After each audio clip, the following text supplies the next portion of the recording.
మీకు మహిళలంటే అంత అపారమైన గౌరవం ఉన్నప్పుడు ఆయన పేరు చెప్పారు కదా, వెంటనే చర్యలు తీసుకోవాల్సింది.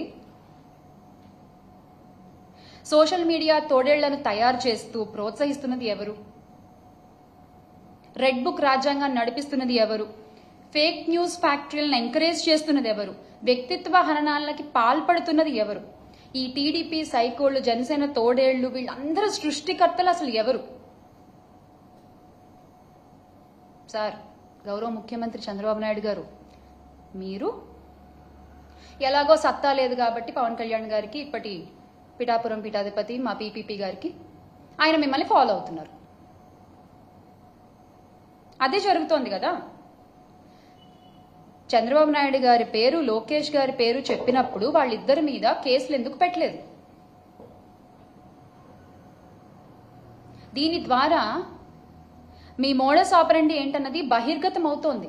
మేము చెప్పట్లేదు, మీరు చేసే చేష్టల ద్వారా అది బహిర్గతం అవుతోంది.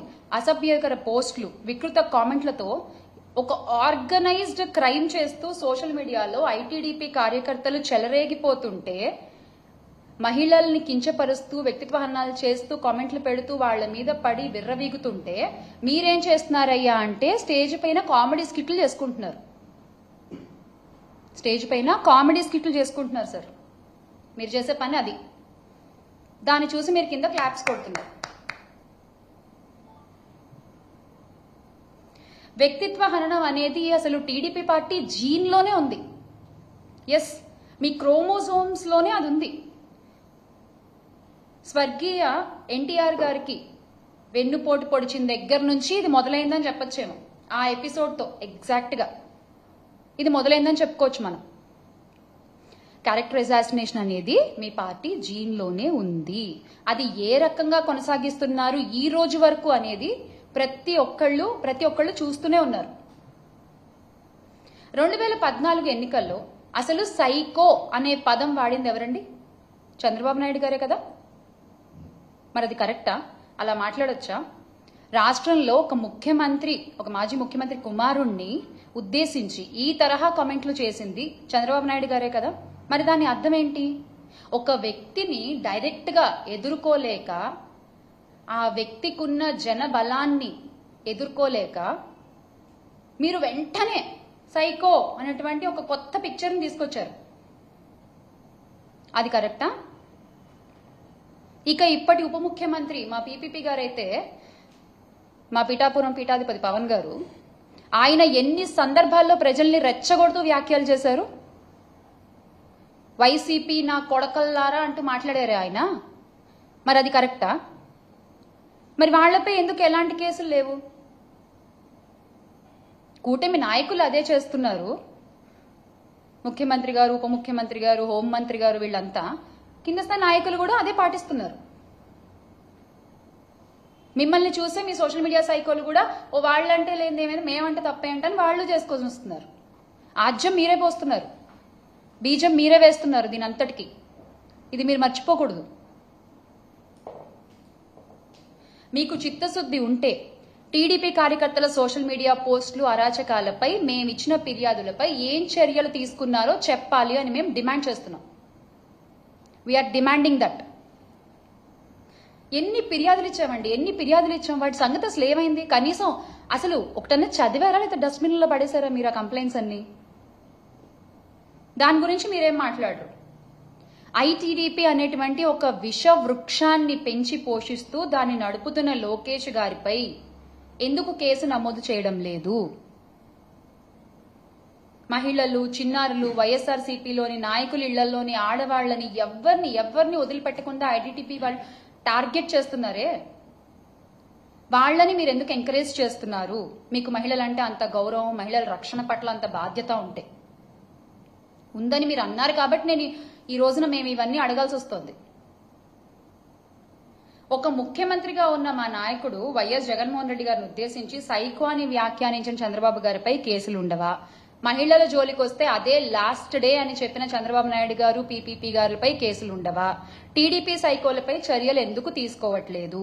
ఈ రాష్ట్రంలో ఆడపిల్లలకు అన్యాయం చేయాలనే ఆలోచన వస్తే అదే ఆఖరి రోజు అని చెప్పిన నాయకులపై కేసులు ఉండవా? మా పాలనలో ఏదైనా తప్పుంటే మా కాలర్ పట్టుకుని అడగండి అన్న నాయకులేమో ఈ రోజున కాలర్ లేని చొక్కాలు వేసుకుని తిరుగుతున్నారు. మహిళలపై అరాచకాలు చేసిన వాళ్ళేమో ఆ కాలర్ ఎగరేసుకుంటూ తిరుగుతున్నారు. వా, అసలు ఇది ఈ రోజునున్న పరిస్థితి. వైఎస్ఆర్సీపీ నాయకులను ఉద్దేశించి చెప్పు తీసుకుని కొడతానంటూ కామెంట్ చేసిన డిప్యూటీ సీఎం పవన్ కళ్యాణ్ గారిపై మీరు ఏం చర్యలు తీసుకుంటారో చెప్పండి. మహిళా నాయకులను ఉద్దేశించి మీ నాయకులు చేసిన కామెంట్లపై మీరేమి యాక్షన్ తీసుకుంటున్నారో చెప్పండి. అప్పుడు ఒప్పుకుంటాం, అమ్మో మహిళలంటే చాలా గౌరవము, రెస్పెక్ట్ టీడీపీకి అని. హోంమంత్రి అనిత గారు ఒక మహిళ హోంమంత్రి స్థాయిలో ఉన్నందుకు రాష్ట్రంలోని మహిళలందరూ చాలా ధైర్యంగా ఉండాలి వాస్తవానికి. కానీ గౌరవ హోంమంత్రి గారు ఆవిడ ఏం చేస్తున్నారు? కేవలం ఆఫీసుల్లో కూర్చుని ప్రెస్ మీట్లు పెట్టడం వరకే పరిమితం అవుతున్నారు తప్ప రాష్ట్రంలో ఇన్ని అఘాయిత్యాలు జరుగుతున్నా, ఆడపిల్లలపై ఇన్ని అరాచకాలు జరుగుతున్నా ఎంతమంది ఆడపిల్లల్ని ఆవిడ వెళ్లి పలకరించారో చెప్పండి. ఈ రోజున మేము అడుగుతున్నాం. ఇన్ని అఘాయిత్యాలు జరిగాయి కదా, మీరే అసెంబ్లీలో చెప్పారు కదా కొన్ని వేల మంది ఆడపిల్లలకు అన్యాయం జరిగింది అని గత కొద్ది నెలలుగా. మరి అందులో ఎంతమందిని ఆవిడ వెళ్లి పరామర్శించారు, ఆవిడ వెళ్లి పలకరించారు, నేనున్నాను అన్న ధైర్యం ఎంతమంది మహిళలకు ఆవిడ కలగజేశారు? అవేమీ ఉండవు. ఆర్భాటాలు మాత్రం ఏమీ తక్కువ ఉండదు. ఆవిడ బాధ్యత కాదా ఒక మహిళ అయ్యుండి? సోషల్ మీడియా సైకోలు ఇంత రకంగా పోస్టులు పెడుతుంటే ఆవిడ ఒక మాట చెప్పి ఆపలేరా దాన్ని? అలాంటివేమీ చేయరు. పోనీ మేము కంప్లైంట్స్ ఇస్తే ఆ కంప్లైంట్స్ ఏ స్టేజ్లో ఉన్నాయో వాటికి సమాధానం చెప్పరు. మేము మహిళల రక్షణ గురించి పోరాడుతుంటే దాని గురించి ఏమీ మాట్లాడరు. మీరు మాత్రం చెప్పుకుంటారు, మాకు మహిళలంటే చాలా గౌరవం. అయిపోయింది, చెప్పేస్తే పని అయిపోయింది, అంతే.